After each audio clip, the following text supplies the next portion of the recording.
Kemudian yang terakhir ini terkait dengan pembahasan yang lalu, yaitu adalah konsep liqa'illah dan ru'yatillah.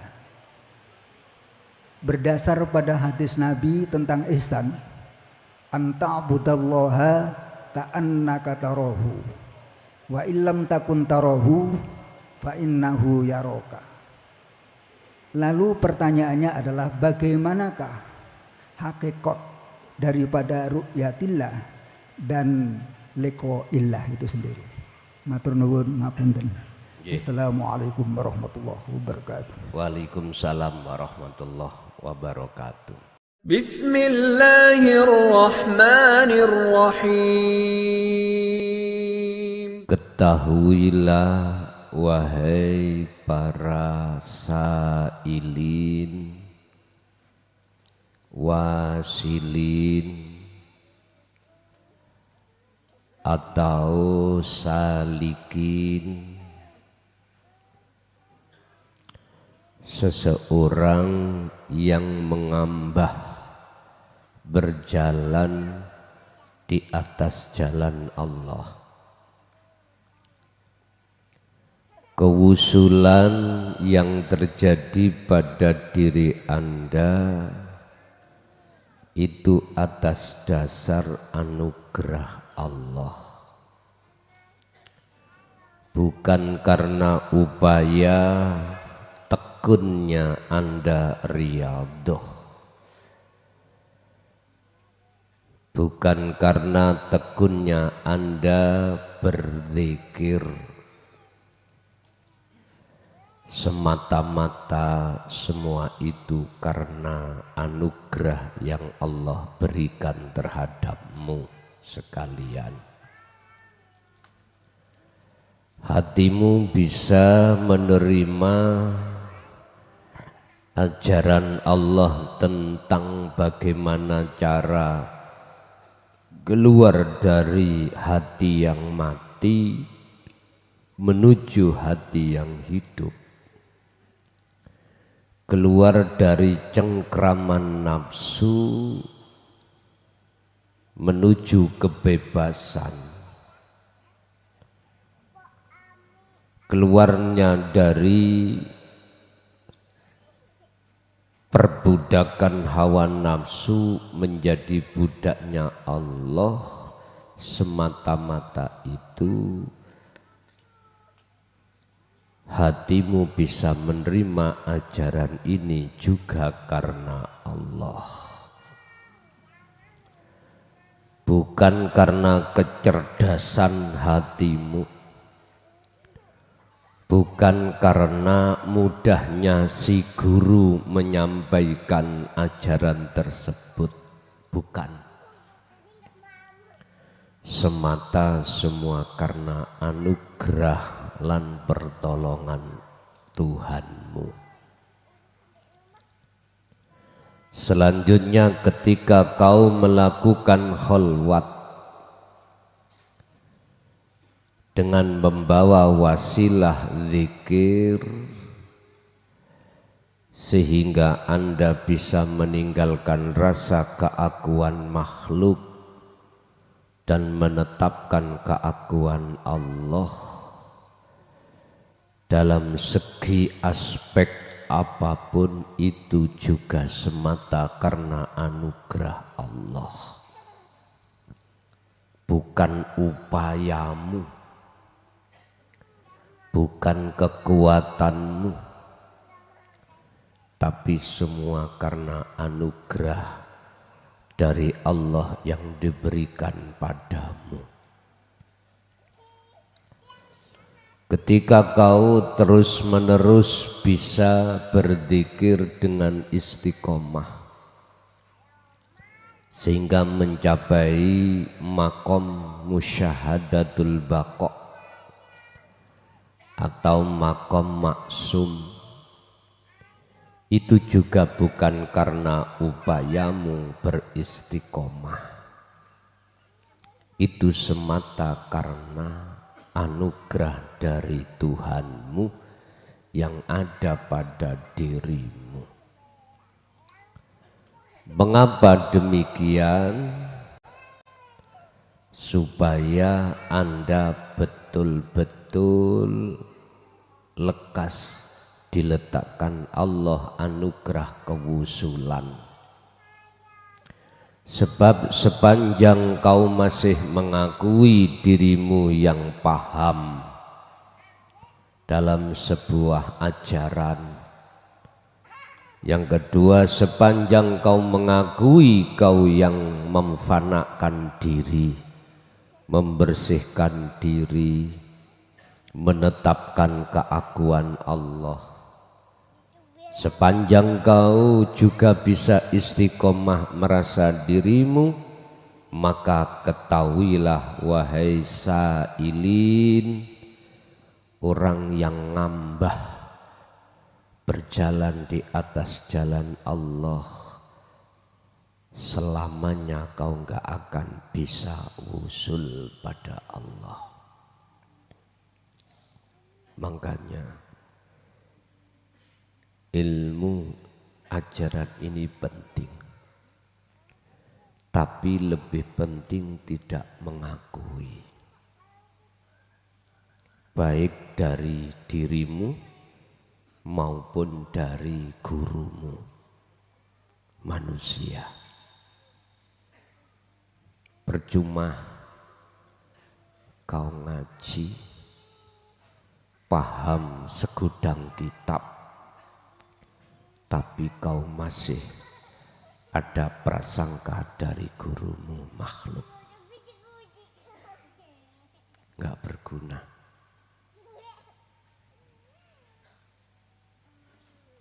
Sebab itu nanti pujaanmu itu mesti pada guru makhluk. Mending kau turun isor jembatan, ora usah ngaji.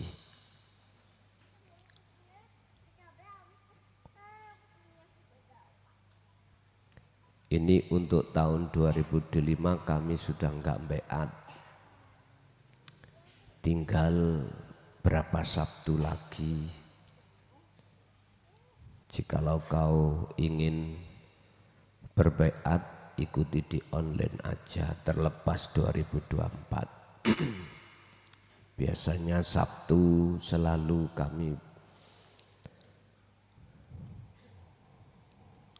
kami keting untuk berbaiat, tapi untuk 2025 kami sudah tidak membaiat. Bagi Anda masih ada berapa Sabtu ini dalam bulan 2024, 2 Sabtuan lagi.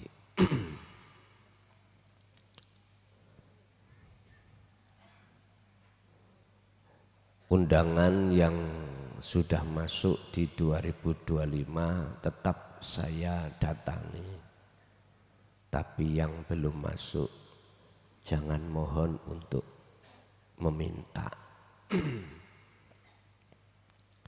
Kecuali hari-hari penting nggak ada masalah.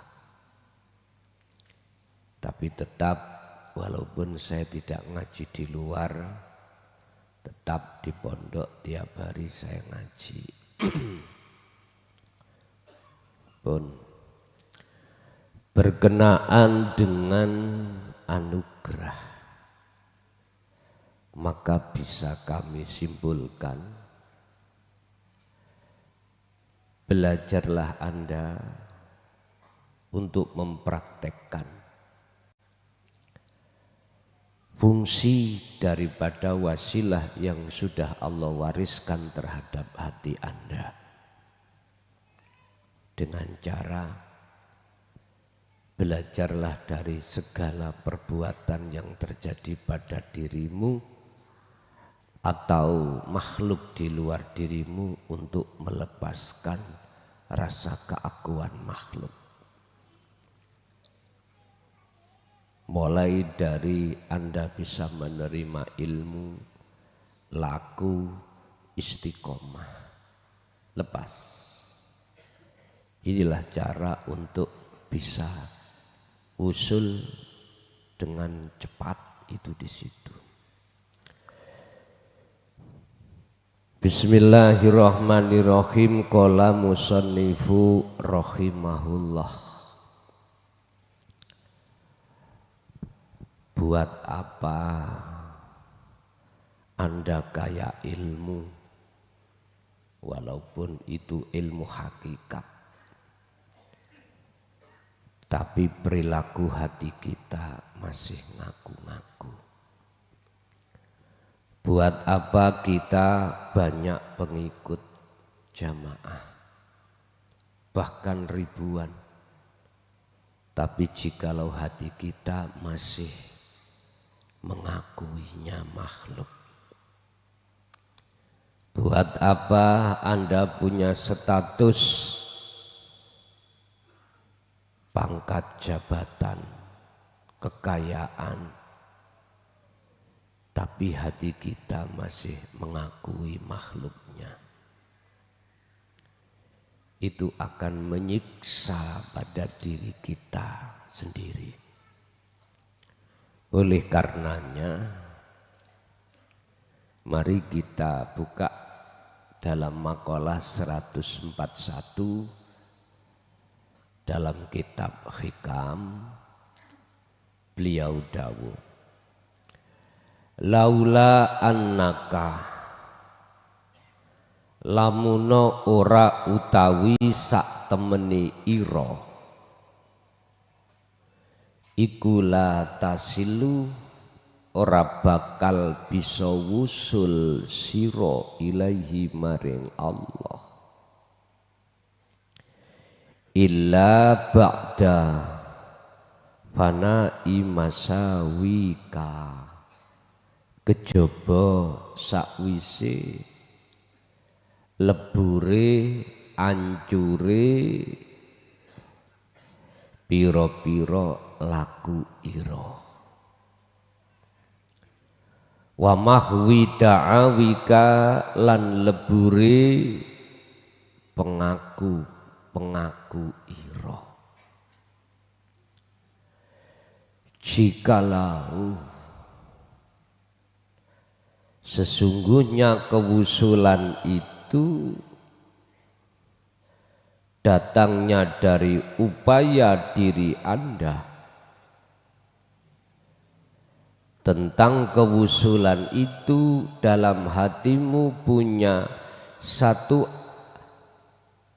keyakinan datangnya wusul itu dari diri Anda setelah rusaknya pengakuan-pengakuanmu atau rusaknya perilaku jelek Anda, maka lam tasilu, ora bakal bisa wusul ira ilaihi maring Allah abadan ing dalem selawase. Artinya, jikalau kau merasa wusul itu disebabkan karena upayamu untuk riyadhah, menghindari perbuatan-perbuatan yang tercela, perbuatan-perbuatan maksiat secara zahiriyah, perbuatan jelek, atau hilangnya, hancurnya keakuan dirimu, maka sampak jembutmu putih ora bakal iso usul. Tadi jembut, ngerti?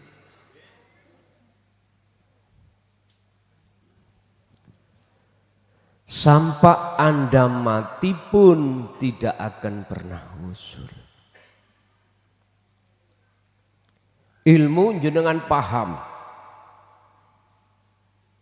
segudang ilmu tauhid, tapi di hatimu iku masih merasa dirimu. Tiap malam kau bisa khalwat sampai subuh, bareng isak sampai subuh, bareng isak sampai subuh. Habis subuh diteruskan wayah kerja terus berzikir. Anda dulu asalnya perbuatan jasmaniyah rusak. Apa? Molimo. Tapi ketika Anda sudah mengenal tentang dinut tauhid dan sibuk berkholwat, berzikir, dengan sendirinya itu hilang. Ba'da fana'i masawika, hancur semuanya, lepas perbuatan secara zahir. Tapi kok ya di dalam hatimu merasa dirimu yang bisa melakukan hal itu, maka sampai mati pun tidak akan pernah bisa wusul.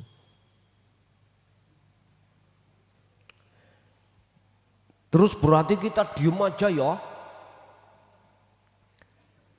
Wis gak ngini, gak ngitu, gak dzikir, gak kholwat. Ya jangan begitu. Itu satu paket.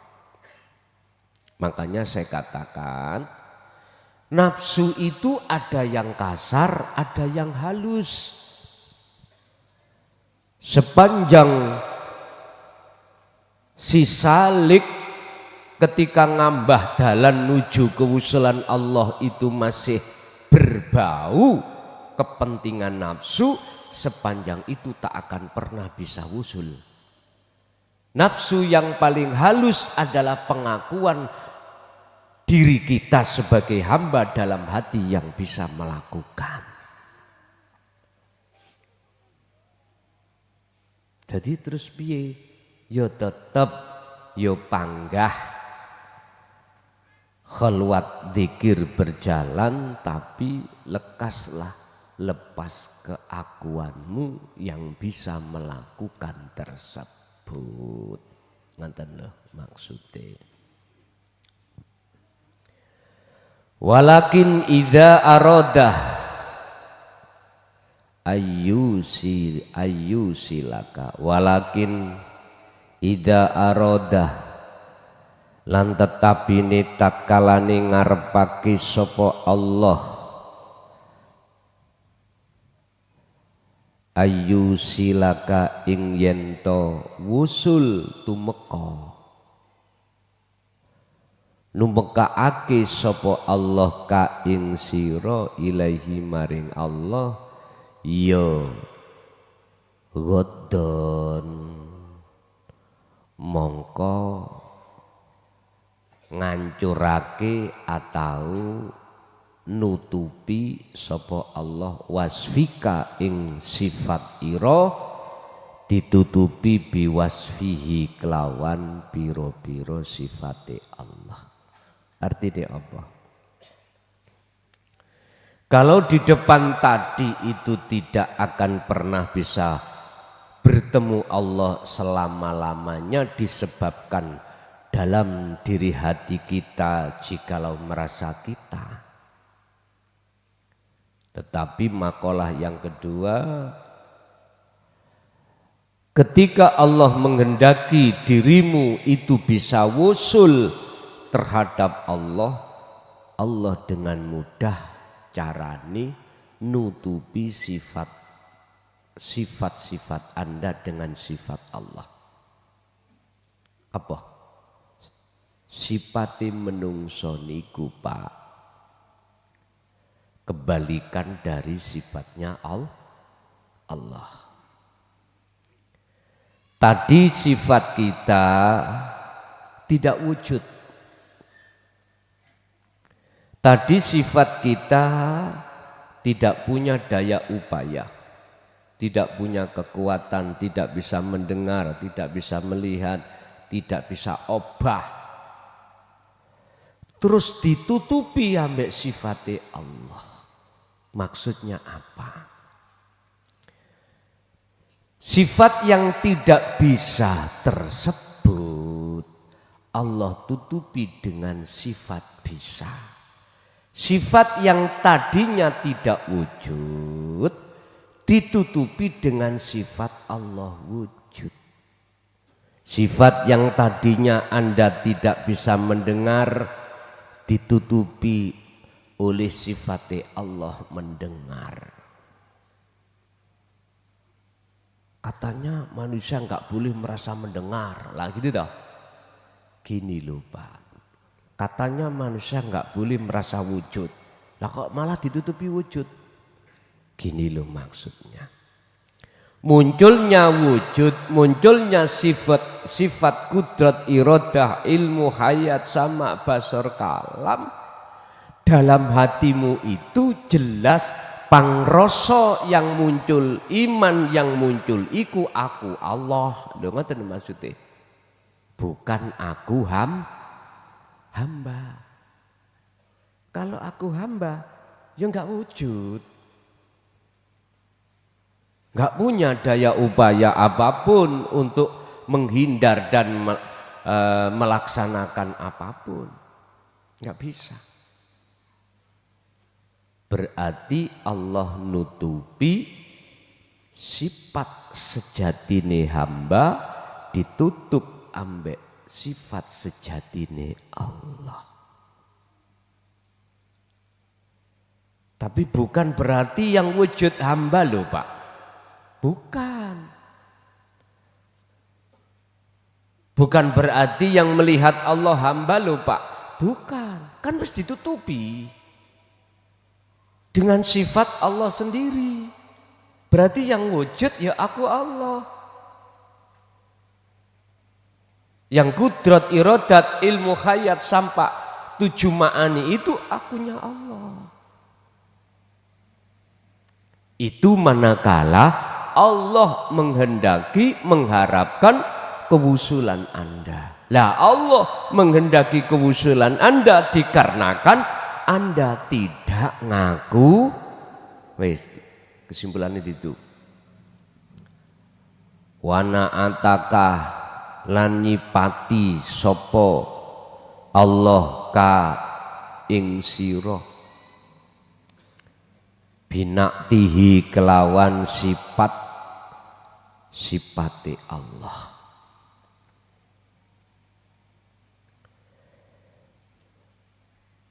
Jikalau yang memang seperti itu, fawas luka mongko utawi kewusulan ira pada Allah, ilaihi datang Allah, iku bima minhu ilaika, bukan la bima minka ilaihi.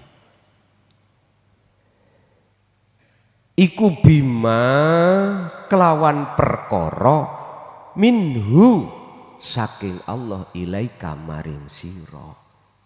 Bukan la bima ora saking iku perkara mingka kang saking ira ilaihi maring Allah. Jikalau kewusulan itu terjadi bukan dari ira ke Allah, tapi Allah ke ira.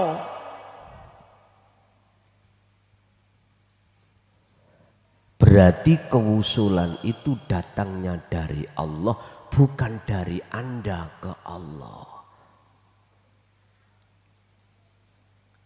Artinya bukan karena upaya kita tiap hari ngaji, tiap hari kholwat, tiap hari tiap saat dzikir.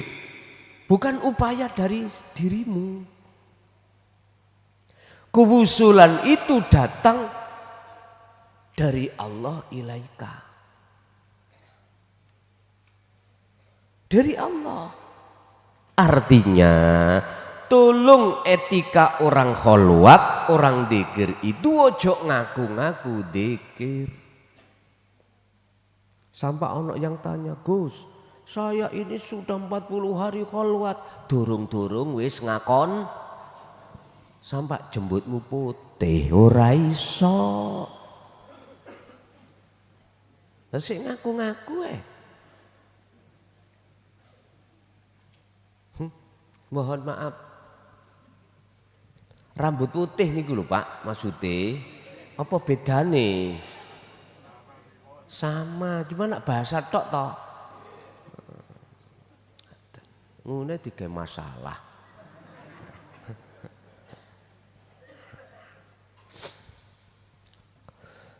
Pun iki makalah yang berharga. Khusus kanggo sailin orang yang ngambah dalan nuju nang Allah atau salikin untuk bisa betul-betul nuju kewusulan ada di situ. Dulu sering saya katakan, untuk mencapai wusul gampang sak kedepe netro, sak kedepe meripat. Urusan ada di kewusulan itu urusan durasinya memakai detik atau memakai menit atau memakai jam, urusannya Allah. Cukup bagimu gak ngaku-ngaku, udah.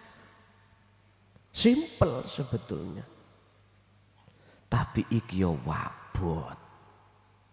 Apalagi ya.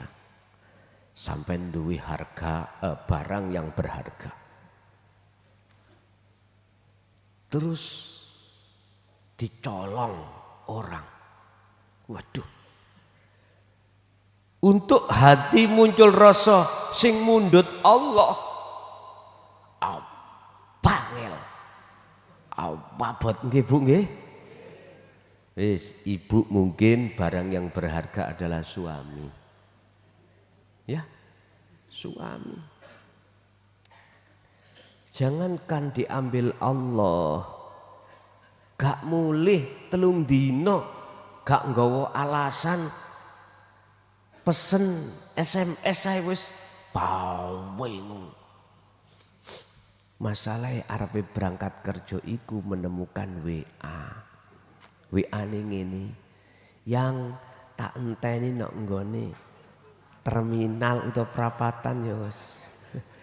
Jajal ibuke pasti ngap. Tak ngoten nggih. Hati-hati ya ngene iki gampang jantungan wonten mriki. Wis aja ngereken. Ngoten niku wis jarno ae. Nek blenger lak leren deh. Orang seperti itu karena punya uang, Bu. Kalau duit entek wis tah ngaplo.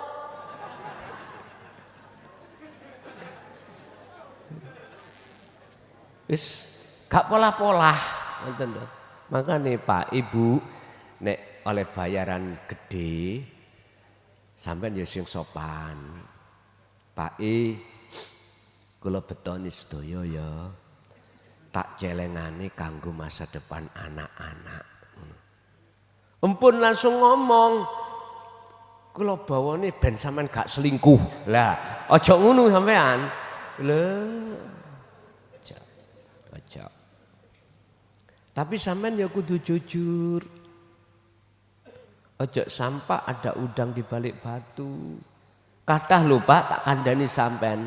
Tanpa sepengetahuan kita sebagai seorang suami, istri utangnya opakeh. Ayo, ngomong enggak tak jotosi ya men. Lho wonten utang iku nelecet. Entah alasan iku manggawe apa, suami orang ngerti. Moro-moro hitungane sakmono kae. Boso ngertine sampean iku diparangni Bang Titil. Ngertine ngoten. Iku nek sampean gak meleki lho Pak. Nek sampean meleki iso uga iku nggih nyun sewu politik. Ibuke kongkolikong terhadap orang lain. Supaya iso ngetokno dhuwit. Nek sampean gak meleki insyaallah gak ngoten Bu nggih. Wanter.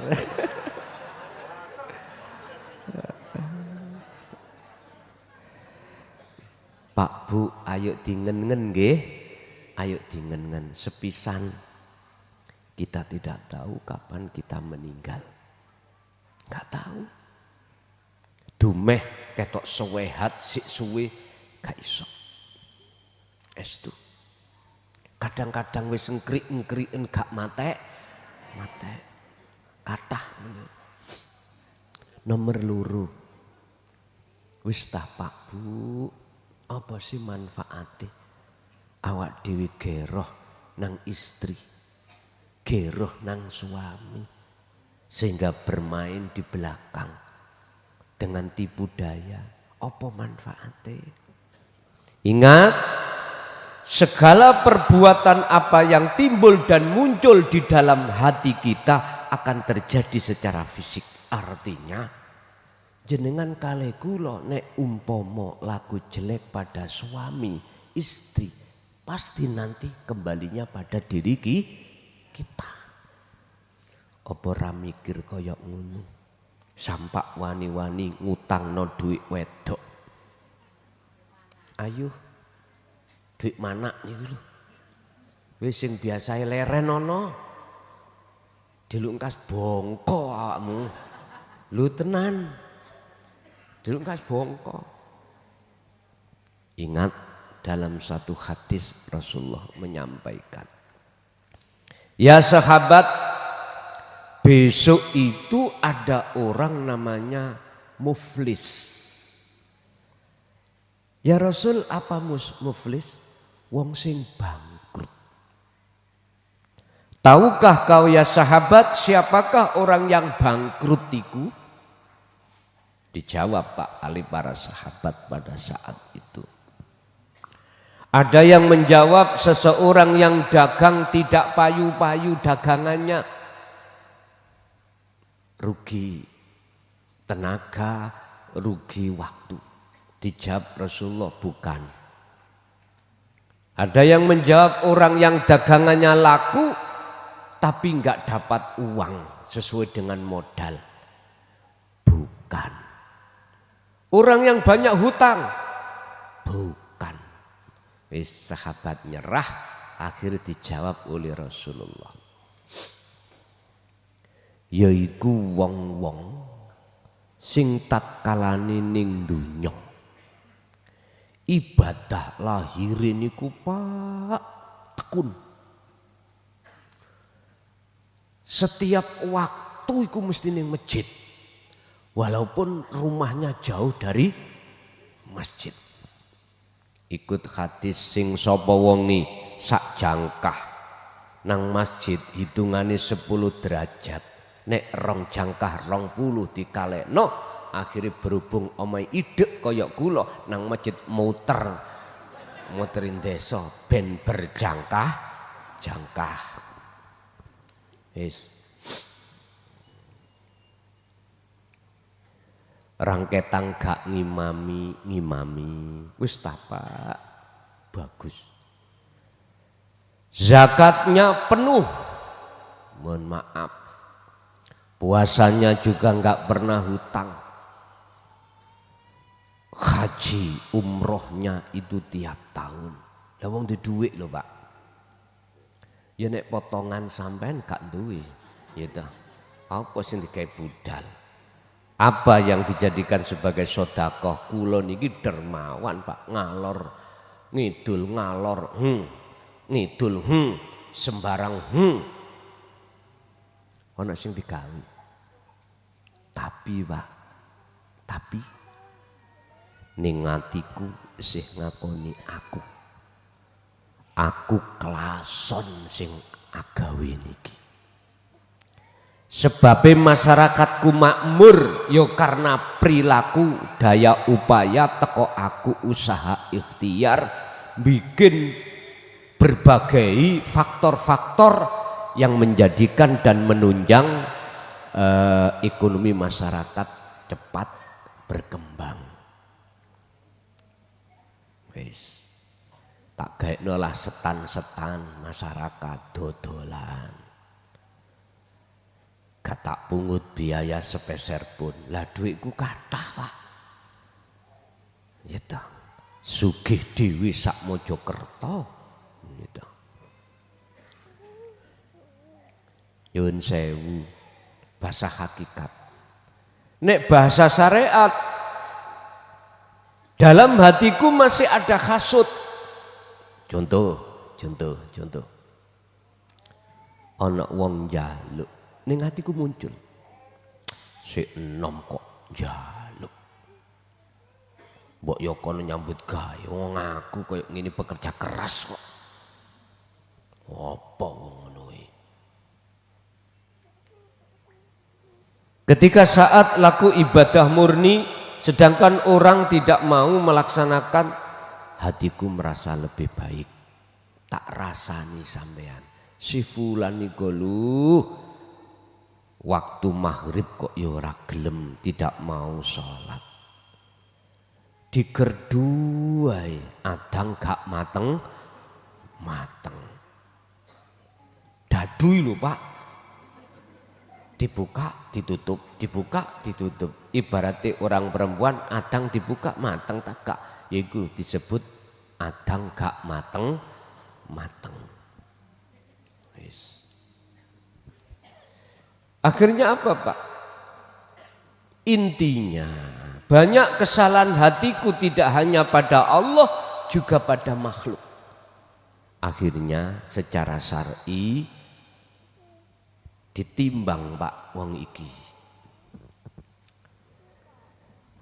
Ketika saat mau masuk surga ada yang nyegat. Malaikat stop. Orang itu dulu mendolimi aku, belum sempat minta maaf, dia sudah mati. Aku sakit sampai sekarang. Apa? Kau didolimi apa?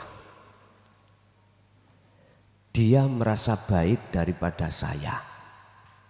Ketika saya dadu dia sholat, dia ngomong sama tetangga saya, ngerasani saya, aku didolimi. Akhirnya apa Pak? Jadi laku bagus katanya itu banyak dielongi Allah, diberikan kepadanya. Ringkes cerita, semua katanya amal bagus yang banyak sekali itu habis, sementara kesalahan pendolimannya belum selesai. Itulah wong muflis. Hakikate jenengan ning dunya iki aja ngandalno laku dohir. Saapi kaya apa, ora tahu, tidak pernah Anda melakukan fisik laku jelek, tapi jikalau ruhaniyah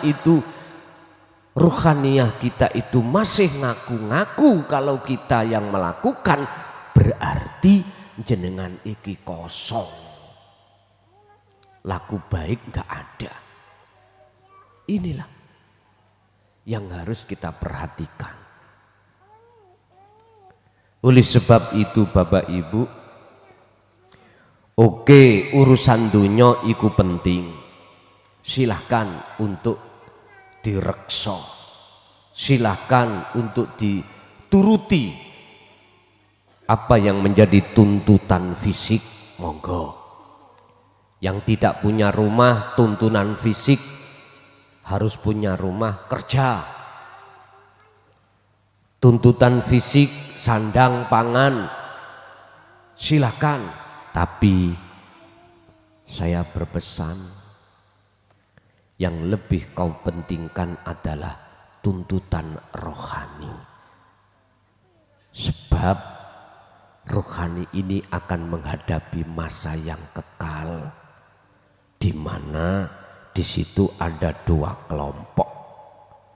Orang yang satu kelompok, orang yang bersukaria, bersenang gembira, bahagia dikarenakan waktu di dunia sudah tidak ngaku-ngaku. Kelompok kedua, mereka yang di situ dia sengsara selama-lamanya dikarenakan waktu di dunia perilaku apapun itu diaku-aku dirinya. Bapak Ibu hadirin jamaah rahimakumullah, kesimpulannya si salik, si sailin iki adalah jenengan khusus. Orang-orang yang Allah berikan anugerah berupa ilmu hidayah ini sehingga Anda bisa menerima. Pertama, ketahuilah itu bukan dari Jaya Baru. Itu langsung dari Allah. Kedua, ketika Anda sudah dikasih wasilah melakukan kholwat, ketahuilah, jangan kau aku yang merasa ikhtiar usaha, riadoh dan dzikir dari Anda.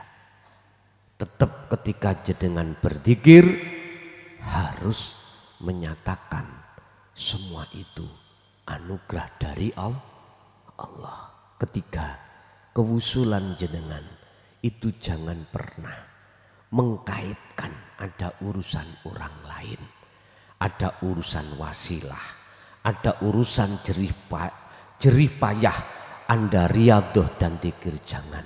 Tetap hatimu mengatakan semua itu anugerah dari Allah. Jikalau hal ini jenengan sampai tancapkan dalam hati, itulah Pak, gak nunggu harian, gak nunggu tahunan, sakedep itu langsung kewusulan. Paham nggih? Bon, Bapak Ibu hadirin, kita masuk pada sesi tanya jawab. Bila mana ada yang perlu ditanyakan, kami persilakan. Ingat, 2025 WA, telepon saya cancel dulu.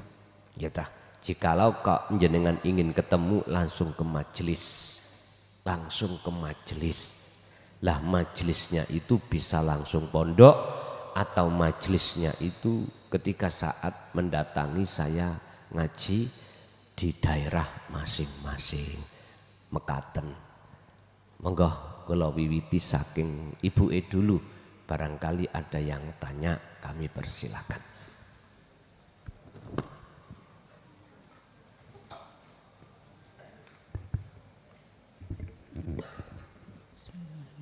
Assalamualaikum warahmatullahi wabarakatuh.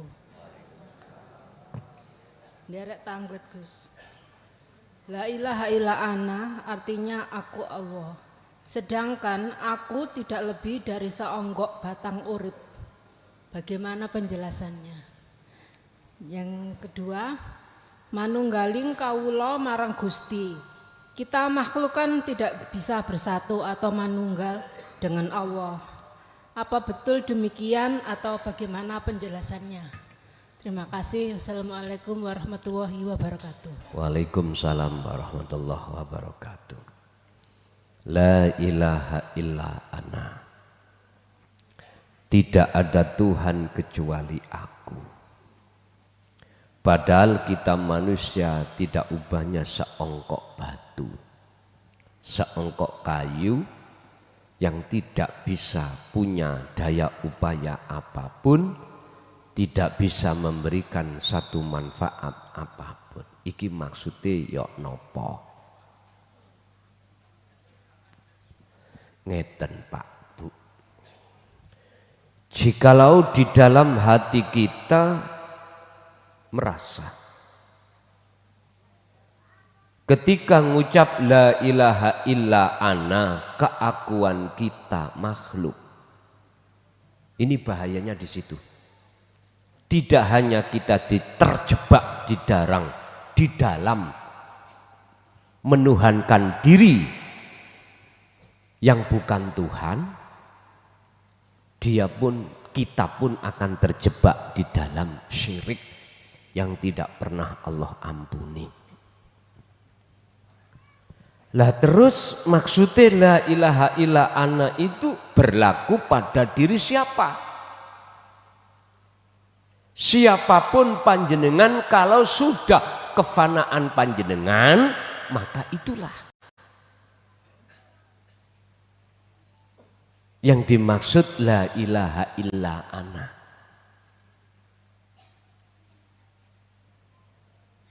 Ketika fananya diri panjenengan itu kan di dalam hati sudah tidak merasa kita yang memfanakan, tapi Allah sendiri yang memfanakan. Dan pertanyaan ini masih ada kaitannya dengan pertanyaan kedua tentang manunggaling. Manunggal itu proses ahadiyah menuju ahad. Apa? Meniadakan seluruh perkara-perkara yang bersifatkan makhluk, itu Allah hilangkan sudah.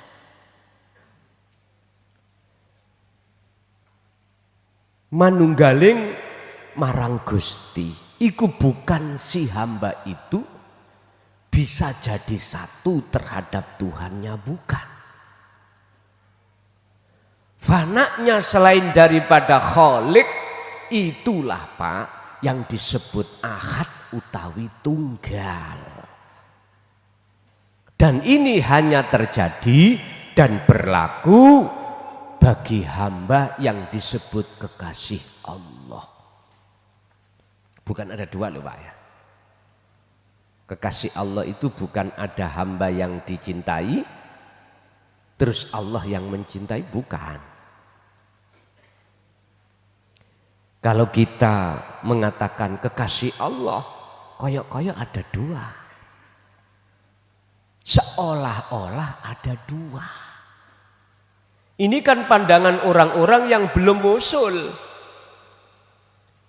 Tapi pandangan orang-orang yang sudah wusul, maka tidak ada dua. Mana perbedaan radhiyallahu anhum wa radu anhu? Ini memang kalau dilihat secara muhakamah ayat ini ada dua. Kekasih Allah, ada yang mengasihi, ada yang dikasihi. Tapi kalau jenengan buka-buka hanya di dalam Al-Quranul Karim, tidak mau sedikit aja melihat asal Al-Quran, yaitu disebut Al-Quranul Qadim, ya nggak akan pernah mengerti, nggak pernah tahu.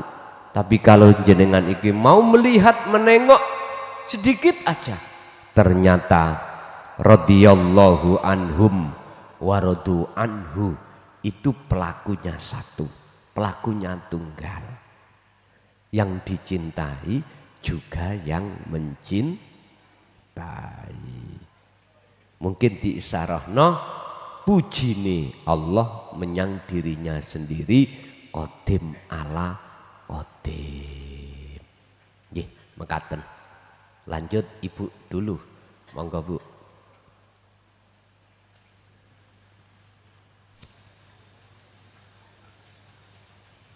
Jenengan nek wis laku kholwat dzikir sing durung duwe garwa, ojo bingung. Temen ojo bingung. Ojo khawatir. Wa aslimu lahu, udah serahkan semua pada nek Allah sing milih mesti api. Nek jenengan sing milih nuruti nafsu jenengan, walah.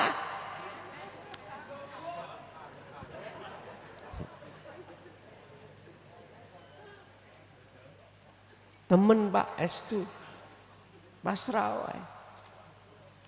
Allah ya juga begitu, akan mendatangkan sesuai jadwal waktu yang tepat untuk Allah, bukan untuk jenengan, yang tepat ing mungguh Allah.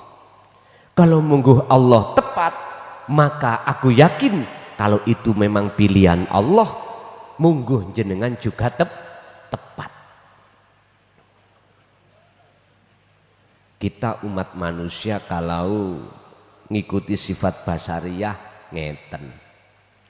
Hadisnya kan ngeten. Kalau kau cari jodoh, lihat lidiniha, agamane apa. Lah ngeten nggih. Li jamaliha, kebagusane, kecantikane. Li nasabiha, delok nasabe. Perampok apa nasabe kiai. Wis didelok. Wali a'maliha, wis deloken kekayaane. Iki memang syariate ngono Pak Bu. Mangkane wong lanang golek bojo mesti golek sing a. Sebaliknya orang laki-laki menang milih, tapi orang perempuan menang nolak. Lho nggih. Tapi kalau pilihan Allah, Masya Allah, wis ta. Walaupun hanya makan singkong, ya toh, tapi sungguhan, boten mimpi. Lan jenengan pilihan dewe laksana makan roti, tapi bermimpi. Ya mending mangan singkong. Nggih, monggo Bu. Ada yang tanya, monggo. Monggo. Sampeyan waktune takon mboten suwe lho ya. Sampun? Ibu-ibu enggak ada? Oke, tak lempar nang bapake. Bapak ada yang tanya, monggo.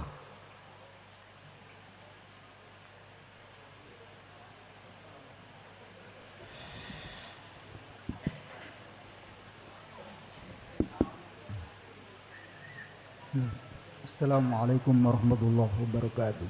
Waalaikumsalam warahmatullahi wabarakatuh. Ngapunten Yai.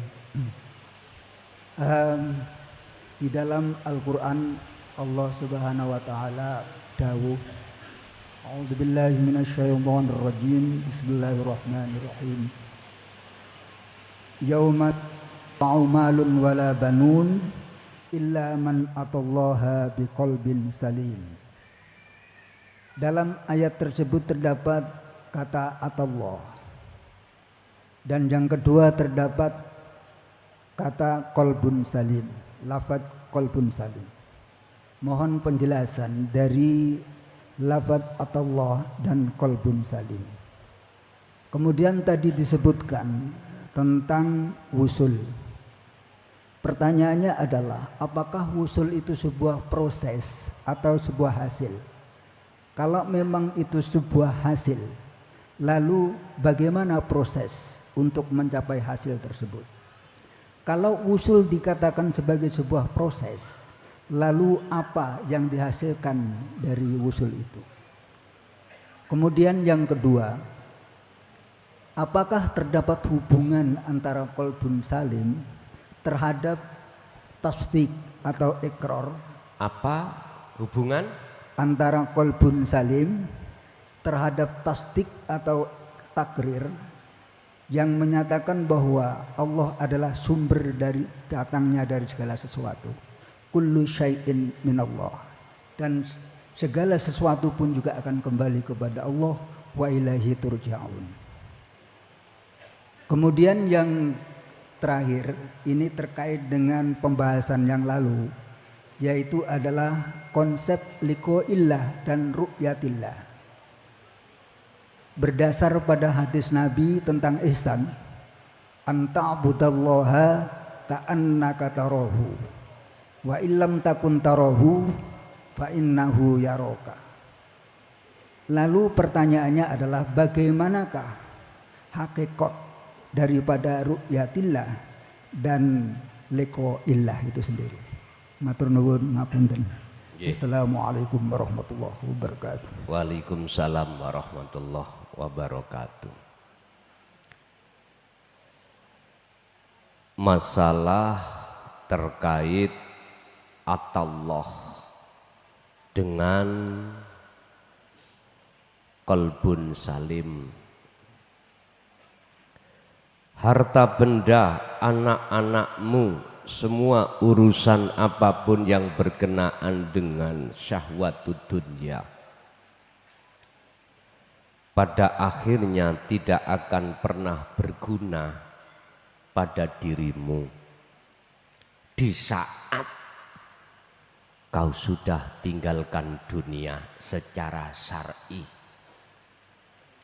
kecuali ilaman atallah, kecuali orang-orang yang bisa hadir mendekat menemui Allah. Otomatis orang ini sudah terlepas ruhaniyah dari kebutaan pada Allah. Dan juga ada kaitannya dengan hati yang selamat. Selamat dari tipu daya nafsu terhadap apapun yang berkenaan dengan syahwat. Secara syar'i. Secara hakiki, ilaman atallah ini kapan terjadinya? Ya ketika saat jenengan ini dikatakan di mata Allah sudah sampai pada Allah dalam kurung wusul. Walaupun secara jasmani Anda belum meninggalkan dunia. Berarti alam kesyuhudan Allah yang disebut maqam musyahadah, atau dalam kalimat orang syariah kita adalah alam akhirat, itu secara hakikat sudah terjadi di dunia. Bagi siapa? Ya man atallah. Bagi orang-orang yang bisa untuk mendekat, menemui dan bertemu Allah. Orang yang datang menuju dan bertemu Allah.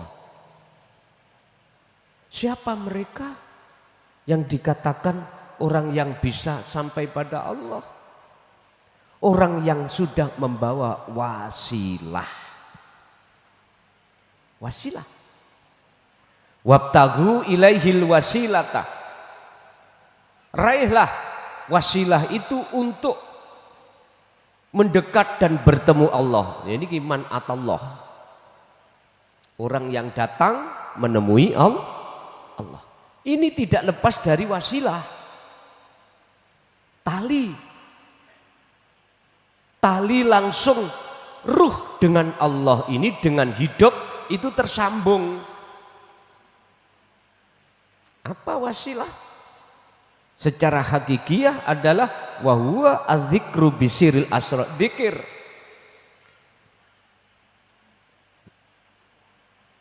Dzikir yang muncul dari tauhid la ilaha illa anta.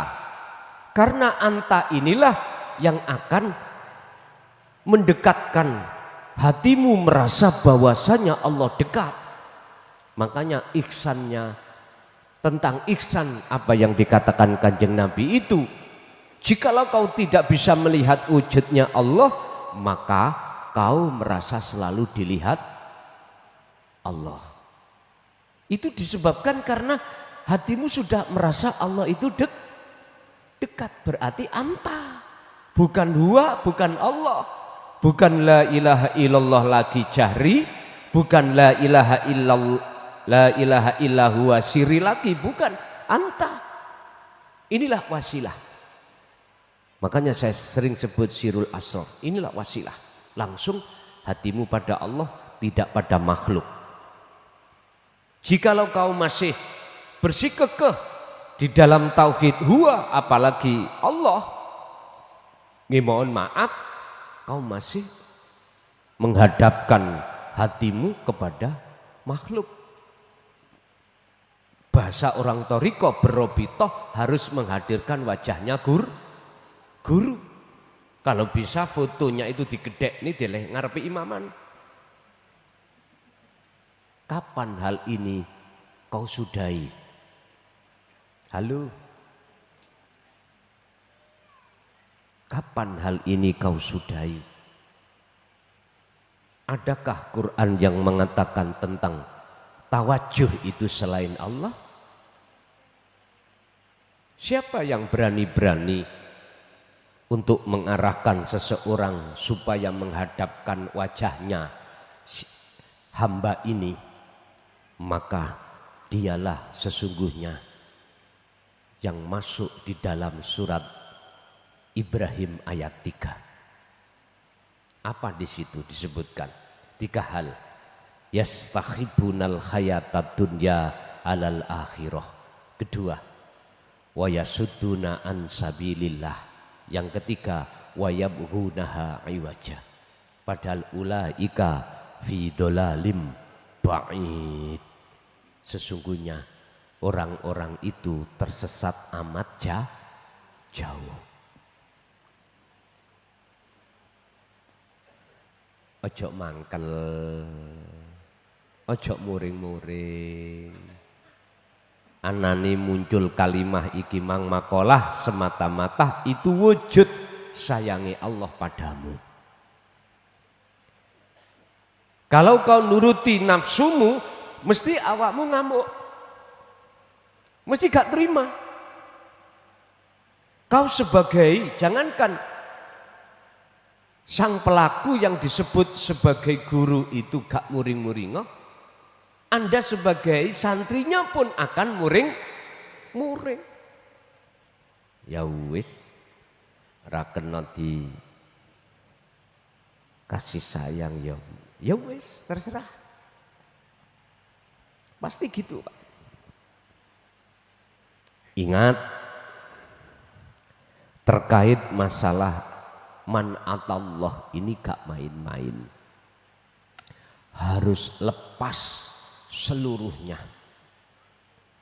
Apapun yang awalnya itu, tadinya itu kita jok-jokno, apa ya kita jok-jokno, kita dewa-dewakan, ternyata masih salah. Ternyata masih salah.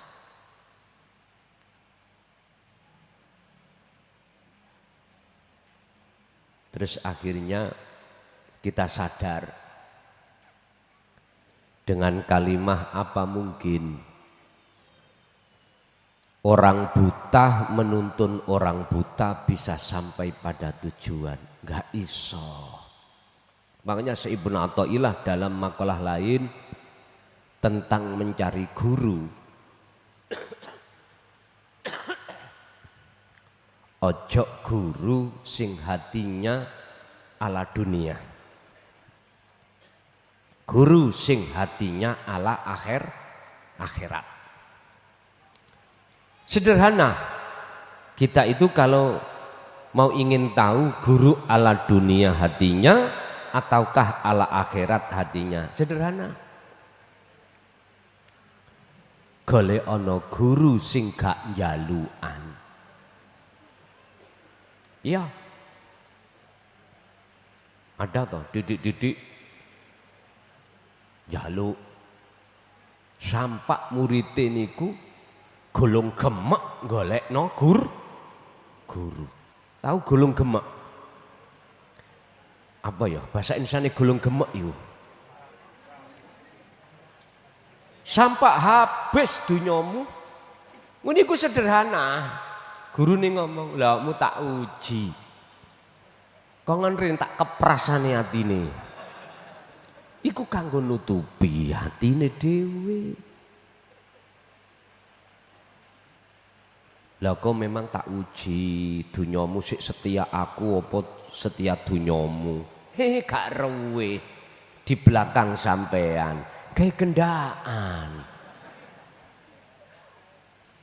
Dikai mewah-mewahan. Mbah, burek nek ngono. Bon.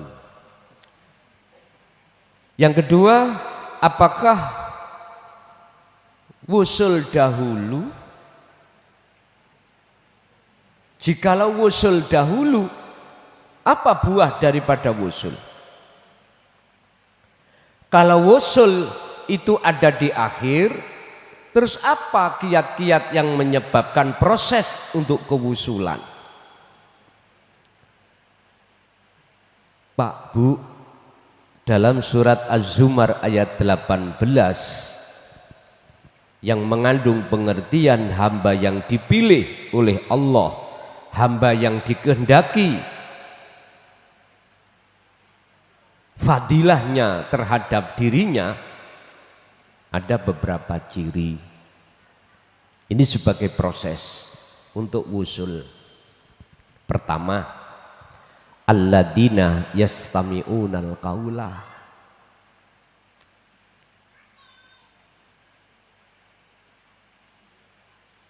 Mereka ketika saat mendengarkan khusus ajaran tentang ilmu akhirat, hatinya buka, hatinya bisa menerima. Hati ketika bisa menerima itu jelas nafsu itu disisihno Allah. Kalau nafsu itu gak disingkirkan Allah, mesti menolak. Siapapun kita pasti menolak. Berbagai macam faktor menolaknya itu Bapak Ibu. Anugerah Allah yang diletakkan dalam hati mereka yastami'unal qaula, ketika mendengarkan ajaran ini hati menerima. Walaupun jenengan ini sudah dikatakan orang yang masyhur di muka masyarakat sebab ilmu, sebab kekayaanmu, sebab jabatanmu. Kalau Allah iku mau sudah menghendaki, idza aroda, tatkalane Allah menghendaki, nyesih Pak itu tadi semuanya. Kemasyhuran dalam dirimu disisihno Allah, kekayaan, jabatan, kehormatan Allah sisihkan pada saat itu. Akhirnya jenengan sadar, iya tak ngen-ngen biyen aku nolak, orang yang berkata itu saya salahkan, ternyata betul ya mengandung gendeng biyen. Wis ngoten niku wis mau macam-macam. Bapak mbah jenengan jamaah ada yang pernah didawuhi tapi waktu itu belum bisa menerima. Bosok Allah sudah buka, akhirnya jawab, iya iki lah sing diomongno bapak dulu toh. Saya sudah tua begini lagi sadar. Wus, keweton Pak Biyadi. Pertama. Kedua, Allah akan memproses jenengan lewat khalwat atau laku yang berdasarkan ilmu tadi. Amal. Ketika jenengan bisa melaksanakan khalwat, zikir, wasilah yang sudah Allah berikan, itu anugerah. Dan jangan kau akui kalau itu datangnya dari diri kita. Jangan. Ini prosesnya. Istiqomah terus menerus. Lah inilah proses. Akhirnya jenengan tibalah dalam surah Al-Ankabut ayat 5. Di situ dikatakan, mangkana yarju liko Allahi, barang siapa dalam hatinya ada anugerah dari Allah sehingga mempunyai satu keinginan dalam hati untuk bertemu Allah, maka fa inna ajalallah la'at. Allah berjanji dalam waktu yang sudah Allah tentukan kewusulan itu terjadi. Inilah proses untuk menuju kewusulan. Bertemu Allah. Dikatakan bertemu, otomatis ada tanda-tandanya kalau setelah bertemu. Jadi gak berhenti di situ. Pertama, la yarawna li anfusihim syai'an.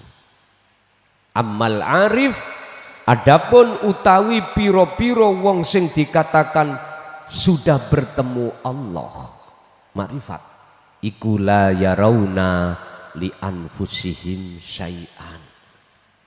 Segala apa yang timbul seolah-olah dari dirinya atau seolah-olah dari makhluk lainnya, tapi hatinya yusyahiduna annal fa'il, dia hanya bersaksi, dia hanya melihat, dia hanya mendengar, dia hanya beriman, semua yang beraf'al itu hanyalah Allah. Prosesnya seperti itu. Akhirnya tibalah pada titik yang tidak bisa dibantah. Apa? Semua akunya Allah. Udah selesai. Terus pertanyaan berikutnya yang terakhir tadi apa? Halo? Pertanyaan. Oh, makalah hadis. Oke. Hadis tentang keihsanan. Hadis tentang masalah Kanjeng Nabi dirawi malaikat Jibril bertanya tentang mahua al-ihsan. Niki Pak Bu, harus saya proses jikalau yang mendengarkan ini masih pemula. Jikalau ndak saya proses, Anda langsung malah gelis penak. Ihsan iku makna lugat bener, iman yang sudah benar, tidak katanya, tapi sudah tahu sendiri. Ihsan itu iman yang sudah tidak lagi bisa dipengaruhi oleh kebiarin dunia apapun, nggak bisa. Contoh, kita itu tadinya itu dapat kabarnya gini, di Mojokerto, Kecamatan Bangsa, Desa Sumber Tebu, Dusun Gelonggongan, itu ada pondok namanya Miftahul Ulum Jaya Baru. Setiap Sabtu iku ngaji. Si A ngabari si B. Berhubung si A nggak pernah bohong kepada si B mesti yakin, percaya. Itu namanya iman, tapi belum ihsan. Tapi si A sudah ihsan. Lah, supaya imannya si B iku ihsan, harus datang ke pondok menyatakan, membuktikan kebenarannya si A, kabar dari si A tadi. Akhirnya si B ke Mojokerto sesuai dengan alamat, harinya memang terjadi. Ketika saat si B sudah sampai di sini pondok, maka imannya sudah tidak katanya, sudah membuktikan sendiri. Oke, kita dikhabari oleh ulama akhirat kita terkait Allah lewat hadits qudsi. Allah bersabda, janganlah kau menyembah namaku, sifat datku, tapilah sembahlah aku. Dikabarilah kita, Allah itu nama, tondone Allah itu Tuhan kita, walaupun sebatas nama. Dunia seisinya itu yang menciptakan Allah. Percaya tak Pak? Percaya. Innallaha huwa rabbi wa rabbukum. Udah percaya. Hukumnya Quran. Siapapun pasti percaya selama dia umat Islam, karena sumbernya dari Al-Quran. Wis. Iki katanya. Kata siapa Allah itu Tuhanmu? Kata ulama. Dasarnya teko Quran. Loh wis, nggak bisa dibantah. Iya, iman. Tapi sih katanya. Lah, ulama yang ku maksud di sini adalah ulama akhirat, bukan ulama dunia. Ulama hakikat, bukan ulama syariat. mesti akan membimbingmu sampai pada kewujudannya yang disebut ana. Kalau ulama dunia, Pak, sampai diuter-uterno. Sebab apa? Masih buta terhadap Allah. Jenengan kali kula buta.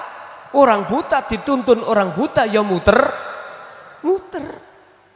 Karo-karonya keceblong got. Lho nggih.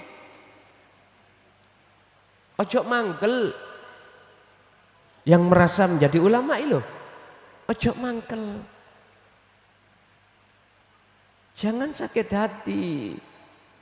Ketahuilah. Iki kritik yang membangun imanmu menjadi ihsan. Akhirnya kesimpulannya jenengan sudah dipahamkan sifat, dipahamkan dati untuk menuju kewujudan gini plek, akhirnya yang disebut ihsan yaitu tatkala kau menyembah ibadah apapun, kau seakan-akan seolah-olah bisa melihat wujudi Gusti. Iki yang ya apa Pak maksudnya? Seolah-olah, gak temenan. Seolah-olah seakan-akan kan gak sungguh-sungguh toh. Artinya ini, bukan kau makhluk yang bisa melihat, tapi yang bisa melihat wujudnya Allah itu Allah sendiri. Setelah dirimu kefanaan makhluk. Kan gini toh Pak. Kita aslinya itu kan gak wujud. Tidak ada. Nah, adanya kita sebab diadakan yang ada. Oke. Itu proses innalillahi. Lah sekarang jikalau kau ingin tahu sebetulnya yang ada itu yang mana, kembali ke asalmu. Cara Nabi Adam dari surga ke dunia harus kembali ke surga. Jenengan kembali ke asalmu tidak ada. Lah ketika sudah sampai di zona ketidakadaan dirimu, maka nyatalah yang ada. Siapa? Allah. Terus yang melihat Allah, ya Allahnya sendiri. Sik bingung, betul toh? Betul. Lah inilah maksudnya ihsan. Jikalau kau tidak bisa melihat Allah wujudnya, maka kau harus merasa selalu dilihat oleh, berarti kau masih ada di su'aul basiro, belum ainul basiro. Artinya dalam hatimu selalu dipantau Allah, berarti Allah terasa dekat. Belum la ilaha illa ana, belum. Bapak Ibu, memang sebetulnya banyak pelajaran tasawuf itu dari Al-Quran, dari Al-Hadis. Itu sebetulnya banyak. Cuman kebanyakan arti yang muncul di tengah umat manusia pada umumnya itu hanya muhakamah, hanya kulitnya saja. Isinya tidak. Contoh. Rasulullah dawuh, innama bu'ithtu liutammima makarimal akhlak. Aku tidak diutus ke bumi ini oleh Allah kecuali menyempurnakan akhlak. Kebanyakan akhlak yang mana yang dibahas? Akhlak istimaiyah. Orang berpendapat ketika saat si A ini masih menyembah berhala, lalu akhlak istimaiyah lewat agama Islam akhirnya menyembah Allah dalam konteks syar'i jasmani. Ini aja yang kita dapatkan. Kulit tok. Isinya enggak. Apa? Ilahiyah, akhlak ilahiyah, langsung berkenaan dengan ruhaniyah pada Allah. Wasilah ini enggak akan pernah dibahas. Inilah yang menjadikan alasan mengapa kita umat Islam terpecah belah. Ada di situ. Bermusuh-musuhan sesama agama Islam. Gara-gara madhab gitu aja. Sesat, nek tahlilan. Kunut, nggak boleh. Aku takon, sampai kapan nih? Ayo, nggak sadar. Akhirnya gak cukup dari situ. Mengadakanlah membangun satu kekuatan politik. Memunculkan namanya partai politik. Khusus golongan hijau. Khusus golongan abu-abu. Wis macam-macam. Allah ya Karim. Padahal jujur aja, ketika kabeh semuanya itu duduk di kursikan taek agak korupsi.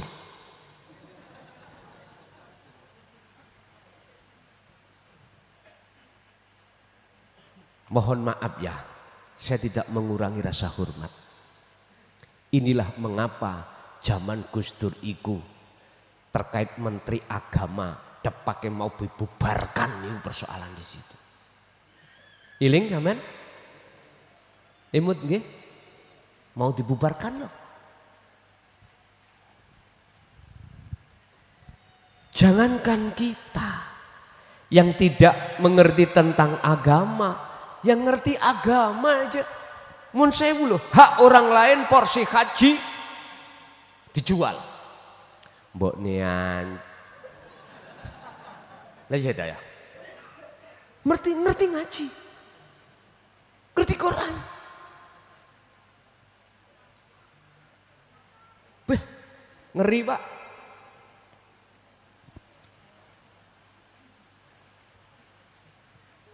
Rumus Thomas Edison, ya, niki masalah listrik tuh ya. Nyun sewu, rumus Thomas Edison untuk bisa menghasilkan watt tahu watt ampere kali volt. Kalekno mesti ketemu, mboten pernah bujuk. Artinya apa? Tatkala siapapun dalam hati belum mengenal keesaan Allah, masih kupluk mitit ya, nyun sewu serbane nglembreh tas bae tutuk ngawi kono dawane. Pak nyun sewu, tahu Pak itu bukan hak kita. Ya Allah, si wani ngorupsi lho estu. Nek masalah si ngorupsi belajar nang lurah bergowo tak urui gampang. Silau Pak, gak akan pernah mungkin rumusnya itu siapapun kita manusia sealim apapun mengalahkan nafsu, gak ada ceritanya. Sebab yang bisa mengalahkan nafsu hanyalah Allah. Tingkatannya Nabi Adam bosok gitu, kena buah khuldi. Jenengan kali kalau sebagai wong laki-laki ketika nyidek anget terus nih. Lu ya lu estu Pak. Apa mana ku buah khuldinya itu kelihatan.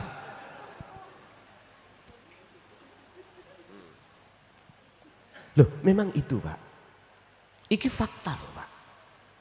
Makanya saya berdoa terhadap Pak Prabowo ini karena beliau juga santrinya Gus Dur. Sedikit banyaknya beliau makalah tentang tauhid itu beliau pernah mendengarkan secara fisik. Yes, muga-muga diweni Gusti Allah sehat, ngono. Karena memang beliau itu visi dan misinya itu ja'al haq wa zaqal batil. Innal batila kana zahuqa. Saiki lho Pak nek dipikir cara akal, ae sampeyan pikir. Umpama aku Cak Bowo ya. Umpama aku luwih sugih. Dunyaku sampeyan delok. Wis sinten sing cedhek kalih Kang Prabowo? Mesti mengatakan golongan wong sugih. Iya. 2, umur ya wis akeh. Ngenteni apa? Hati sudah bertauhid. Nyun sewu. Apa sing dinteni? Mate yo kata gowo. Terus lagi sampean harus curiga, mengapa beliau sebagai kandidat sampai 4 kali baru diterima? 1 kali gak putus asa, 2 kali terus nyalonkan sampai 4. Coba nek dipikir, cok umpama cara kita, alah wis gak lali yo donya gak digawa. Lah ngoten nggih. Lah lapo adik soro-soro mencari itu? Karena memang itu utusan Allah yang diutus untuk memang nggih mohon maaf. Sampai kalau tidak tahu saya kasih tahu seperti itulah. Aku gak ngepik-ngepik no beliau enggak. Mboten. Enggak. Karena memang fakta secara rohaninya begitu. Sehingga mengapa Gus Dur bilang dulu sebelum wafat, orang yang ikhlas jadi presiden satu-satunya adalah Kang Bowo. Ada di situ. Ada loh jejak digitalnya. Ada. Cuman kita aja yang budek telinganya, mata hati kita buta nggak tahu. Akhirnya sopo sing kei duit, oke, ngono. Akhirnya apa Pak? Ketika dadi balik modal. Dari arah situlah alimo koyo opo kita akan berani korupsi karena kita awalnya bermodal, kecuali jenengan modal dengkul. Nggak ada, susah. Nggak ada jenengan akan semangat korupsi, nggak ada karena nggak mengembalikan modal. Gitu loh. Karena modalnya Pak Bowo sendiri ya kathah. Itulah yang disebut sebagai wajah itu fisabilillah. Dunyane iku digawe jalan di atas jalan Allah. Buktinya mohon maaf dengan tangan uangnya pribadi untuk makan ini, untuk makan itu. Wis ta, sampean nek kepingin cedek biar tahu akhlak atau karakter hatinya bagaimana, jadi ajudan. Caranya lagi gitu toh Pak. Tahu baru. Anak sampean sih katanya ya gak iso. Biar tahu. Jadi orang ihsan itu seolah-olah itu bisa melihat Allah tatkala dia beribadah, maksudnya seolah-olah bukan makhluknya yang melihat pada Allahnya, tapi Allahnya sendiri, itu maksudnya. Sehingga terkait masalah liqa, ru'yah, melihat Allahnya ataukah Allahnya yang melihat, jawaban saya tergantung. Kalau kita masih memandang dari kacamata proses, seakan-akan memang ru'yatillah ini si hamba melihat Allah, bersaksi Allah. Tapi kalau kita melihat dari kacamata akhad, bukan kita makhluk yang ru'yah atau yang melihat Allahnya, bukan, tapi Allah lah yang melihat dirinya sendiri. Begitu. Lanjut.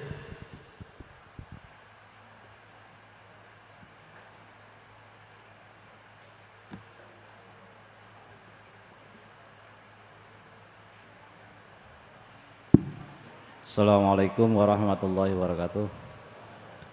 Yai, pada malam hari ini saya tidak bertanya bab ngaji dikarenakan sudah cetha welo-welo. Saya hanya mengajukan proposal atau permohonan di 2025 nanti banyak akses yang di close.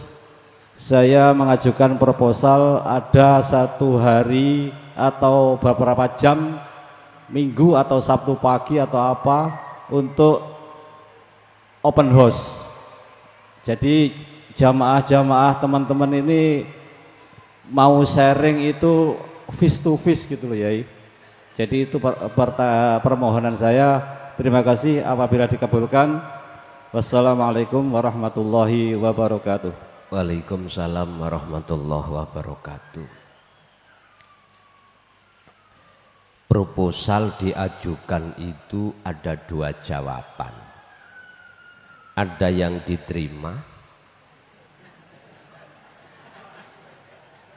terus gak direalisasi karena kondisi. Ada proposal itu diterima tapi direalisasi. Kalau mboten mengatakan menolak loh ya, ndak kekasaran. Ada proposal itu diajukan tetap diterima tapi nggak bisa terrealisasi karena kondisi. Yang kedua, ada proposal yang diajukan diterima itu bisa direalisasi. Nyun sewu, saya dengan rendah hati terhadap jenengan sedoyo terkait masalah kitab. Berikanlah aku waktu seluang-luangnya biar cepat terselesaikan.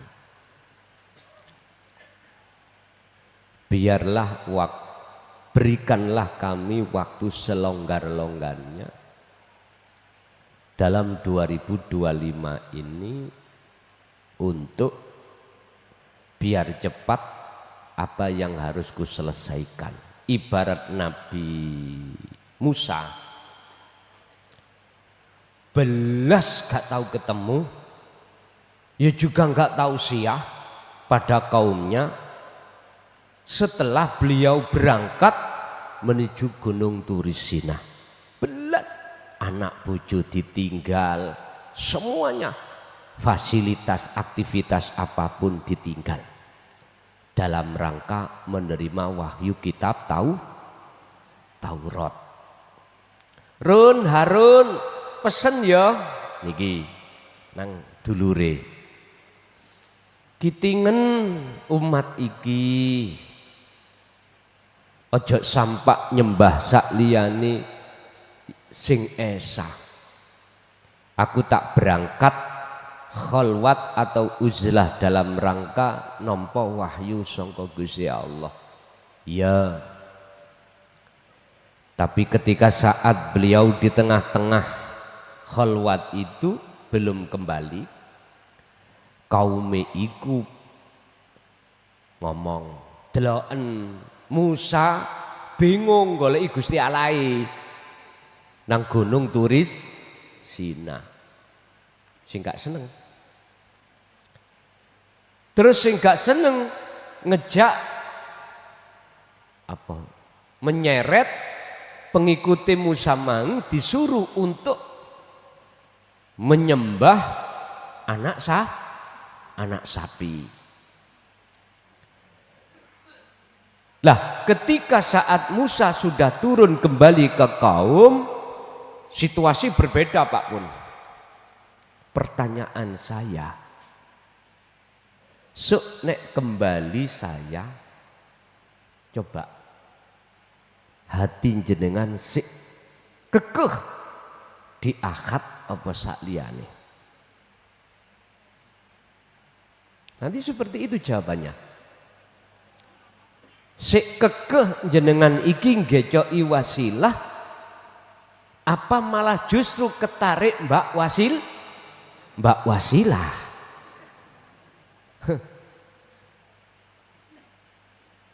Ya lihat aja nanti. Kalau masalah open house 2025 masuk, saya belum bisa Pak, jujur mawon. Kalau sebelumnya itu lihat jadwal saya. Kalau gak ngaji ora apa-apa. Untuk Desember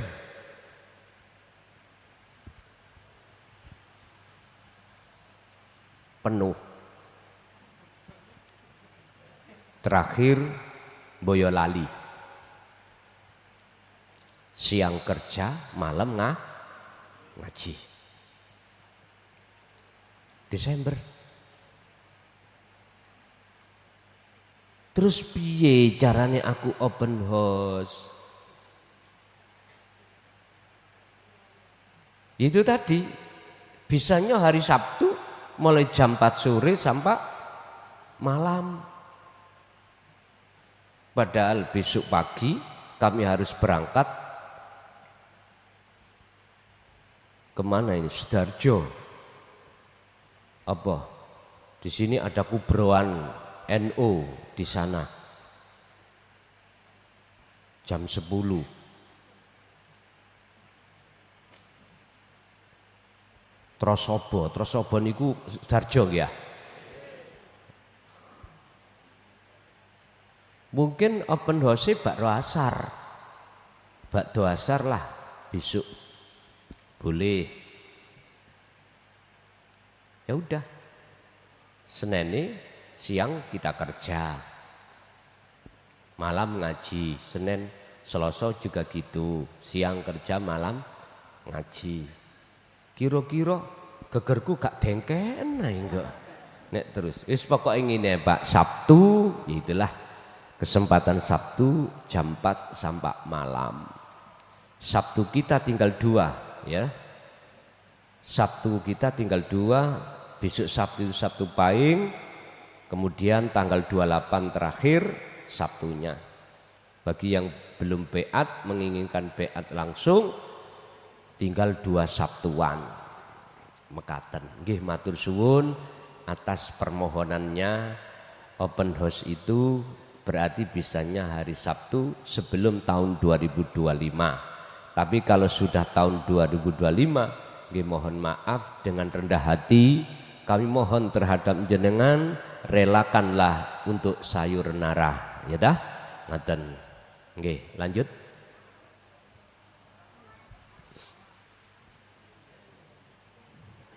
Cukup? Oh, masih ada. Bismillahirrahmanirrahim. Assalamualaikum warahmatullahi wabarakatuh. Ngapunten sakderenge Gus, niki pertanyaan kula niki rada medal saking konteks. Ngapunten sing kathah. Niki wau kula manek-manekaken. Ngeten Gus, kula bermimpi meninggal dunia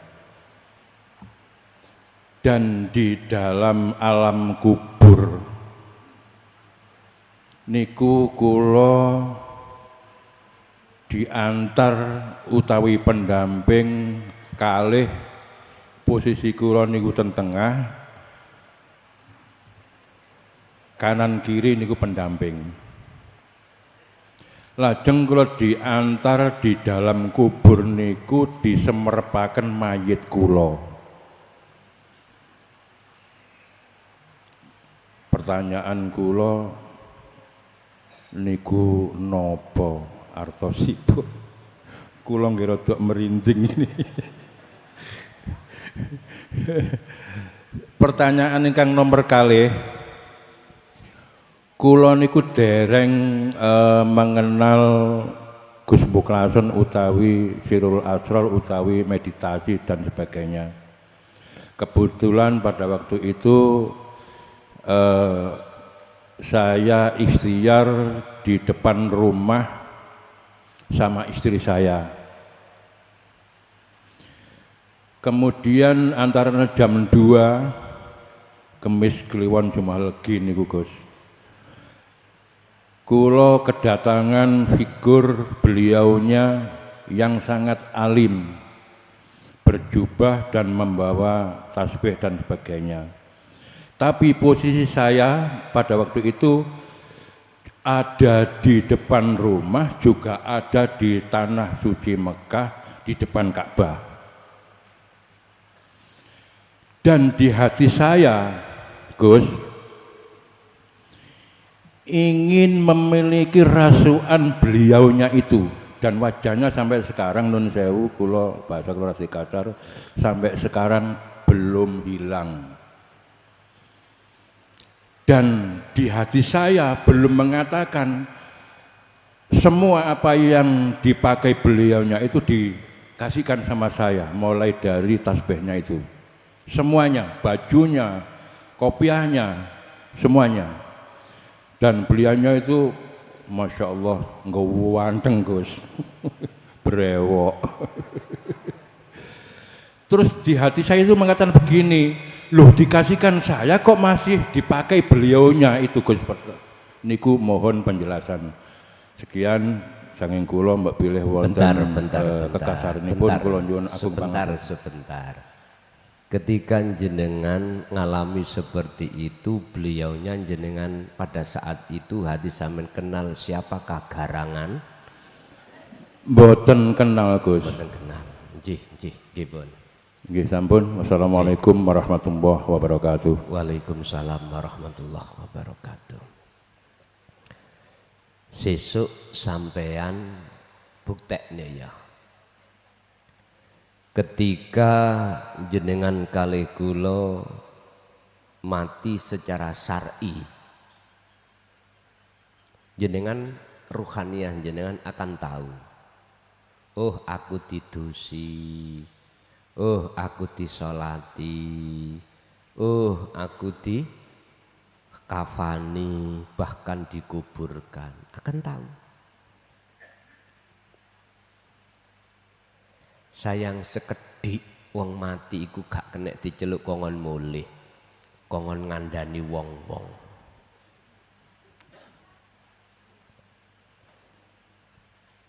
Kok di situ satu momen sedikit aja, wong mati kok iso mulih maneh, misalnya, mesti kondo-kondo, mesti kondo-kondo. Berhubung gak iso mulih, ya gak kondo. Yang menjadi pertanyaan panjenengan iku apa? Jawaban saya secara hakikat iku ngeten. Ketika sailin au salikin, sailin salik niku orang sing ngambah dalan suluk nuju dateng Gusti Allah, menginginkan untuk sampai pada usul Allah, wajib membawa wasilah, wajib ngagem sirul asrar, wajib wis niki. Kalau ndak akan pernah bisa ngalami seperti itu. Artinya dengan cara jenengan iki membawa wasilah atau tali langsung pada Allah, itulah nanti akan jenengan memanjat menek tali itu. Semakin lama jenengan menek, maka semakin jauh dunia yang kau tinggalkan, selain Allah yang kau tinggalkan.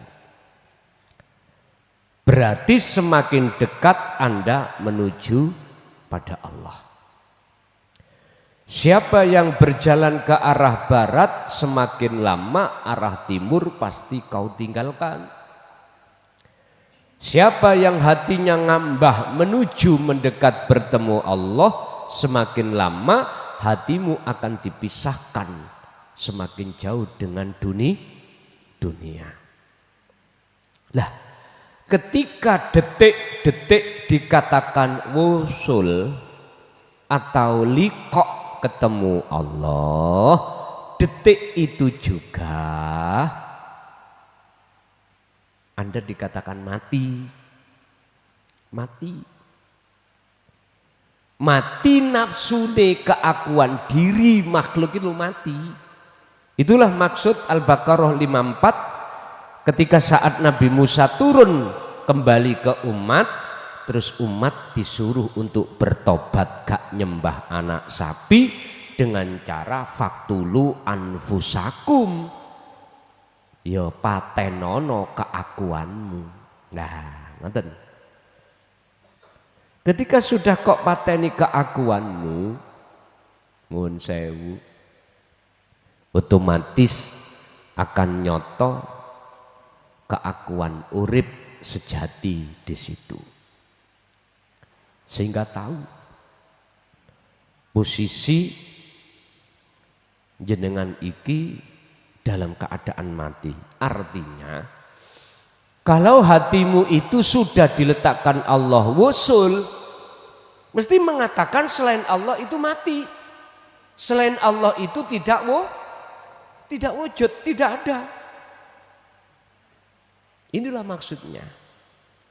Tapi selama kita belum sampai di zona itu, ya kita sampai kapanpun ya merasa kita makhluk itu yang wujud, makhluk itu yang hidup, makhluk itu yang bisa bergerak dan lain sebagainya. Masih berpotensi di dalam takholli, ngaku-ngaku keakuan makhluk dalam diri. Pun berarti iku pitutur terhadap kita, wa anibu ila rabbikum wa aslimu lahu min qabli ayatiyakumul adab. Laksanakan kefanaan diri sebelum datangnya kematian secara syar'i. Kembalilah kau lekas pada Tuhanmu sebelum datangnya hari yang pasti akan datang, yaitu kematian. Tergantung bisakah itu dijadikan pitutur bagi kita manusia. Kalau enggak bisa, jangan harap kita akan bisa mendapatkan pertolongan. Enggak akan pernah. Summalatun sorun.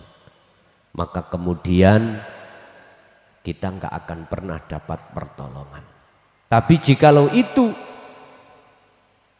kita ngestokake dadi pitutur, akhirnya kita ada langkah untuk tinggalkan selain Allah dan kembali menuju pada Allah.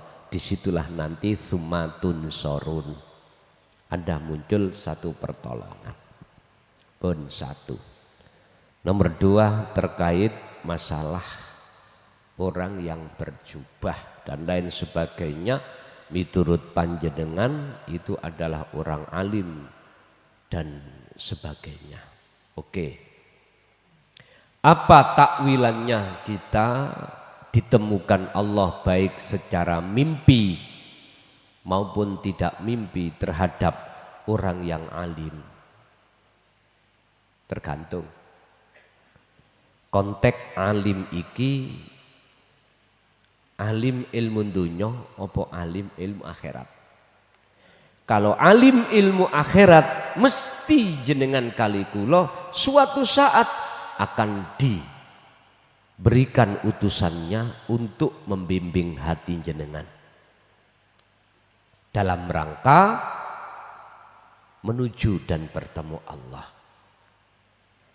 Entah itu berbentuk langsung malaikah ataukah itu berbentuk manusia, yang jelas ini takwil daripada sebuah mimpi. Tapi jikalau ulama yang kita terka, kita tengarai alim itu alim ilmu dunya, berarti pasti suatu saat jenengan ikut dapat pengajaran ilmu walatan sanasibaka minad dunya. Artinya urusan dunya iki kok sampean dipermudah. Artinya jenengan ini nanti entah babakan ngalim masuk di ilmu, apakah babakan ngalim masuk di amwal, urusan bisnis, ikut dikasih sampean iki omsetnya semakin banyak. Ada di situ maksudnya. Tinggal pertanyaannya itu alime alim ilmu dohir dunya apa alim ilmu akhirat. Injih. Masih ada? Cukup? Ibu? Bon mboten enten? Cukup nggih? Bon. Nggih, kula sadereng kula tutup empun diwastani kula purik lho ya. Kula namung sayur nara. Dengan rendah hati mohon waktu untuk kami menyelesaikan tugas. Yang tugas ini nanti manfaatnya buat anak putu kita. Setiap hari kan kita hanya ngaji rungon. Lah ngono tah? Jadi besok itu sampai dibukakan Al-Qur'anul Qadim yang tidak ada tulisane tapi iso diwaca, tapi iki kok ana tulisane justru iso diwaca. Al-Fatihah. Bismillahirrahmanirrahim.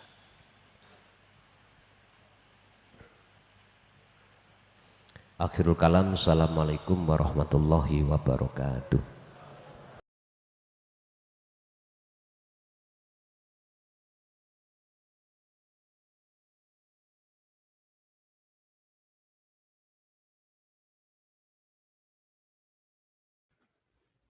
Alhamdulillah telah kita simak bersama kajian dari Ki Haji Mukhlason Rosyid atau Guson, pengasuh Pondok Pesantren Miftahul Ulum Jaya Baru, yang tepatnya beralamat di Jalan Perjuangan, Dusun Gelonggongan, Desa Sumbertebu, Kecamatan Bangsal, Kabupaten Mojokerto, Jawa Timur.